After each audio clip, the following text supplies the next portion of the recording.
Halo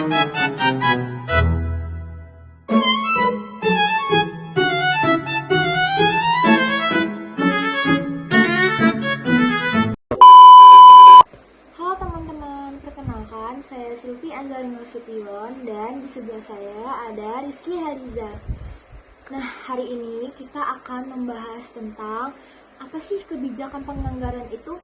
Nah, simpelnya, kebijakan penganggaraan itu seperti rencana keuangan biar uang masuk dan uang keluar bisa diatur dengan baik. Kalau di bank syariah, semua rencana keuangan harus sesuai dengan prinsip Islam dan bebas dari hal yang dilarang, kayak riba atau tidak keadilan. Misalnya, Bank Syariah Indonesia mau buka cabang baru nih. Nah, mereka harus bisa mengatur anggaran buat sewa gedung, gaji pegawai, dan mempromosiin. Lalu, semua biayanya harus disesuaikan dengan kemampuan keuangan bank biar gak defisit dan tetap efisiensi. Bank syariah harus taat pada 4 prinsip ini. Yang pertama itu adalah dilarang riba. Jadi nggak boleh ada bunga atau keuntungan yang berlebihan. Misal, Bank Syariah memberikan pembiayaan usaha ke UMKM.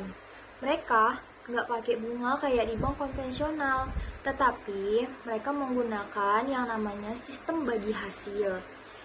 Kalau usaha mereka untung, dua-duanya akan mendapatkan penghasilan yang sama rata. Tetapi kalau rugi, bakal ditanggung juga bareng-bareng sesuai kesepakatan bersama. Yang kedua itu di larangan maisir, jadi nggak boleh spekulasi kayak investasi di proyek yang nggak jelas. Yang ketiga itu ada di transparansi, semua penggunaan dana harus bisa diaudit. Contohnya, seperti laporan keuangan bank harus terbuka ke nasabah, biar mereka tahu uangnya itu dipakai buat apa aja. Dan yang terakhir, keadilan. Supaya tidak ada pihak yang dirugikan, misalnya nasabah dapat pembagian hasil sesuai kontribusinya, bukan secara sepihak. Langkah pertama itu perencanaan. Bank menyusun target pendapatan dan biaya buat tahun ke depan. Terus persetujuan, rencana itu disetujui sama manajemen dan Dewan Syariah. Setelah itu pelaksanaan, anggarannya dijalankan.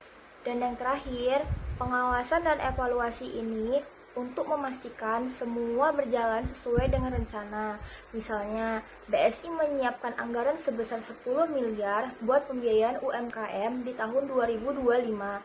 Nah, setelah dijalankan, mereka bakal evaluasi apakah dana itu efektif bantu nasabah atau perlu disesuaikan tahun depan. Waktu manajer bikin kebijakan anggaran, banyak faktor yang harus dipikirkan, kayak produk, pasar, distribusi, sampai kondisi keuangan banknya sendiri. Misalnya, produk pembiayaan haji. Kalau tahun depan banyak pendaftaran haji, maka anggaran buat produk itu bakal dinaikkan. Kalau pasar lagi lesu, bank mungkin mengurangi promosi biar hemat. Tapi kalau mau kembangin layanan digital seperti mobile banking, baru anggarannya ditambahi dengan IT. Faktor organisasi juga sangat penting loh. Contoh, kalau bank mau menambahkan kantor cabang, otomatis biaya operasional dan SDM-nya akan semakin meningkat. Jadi, intinya kebijakan penganggaran itu penting banget buat jaga stabilitas keuangan di bank syariah.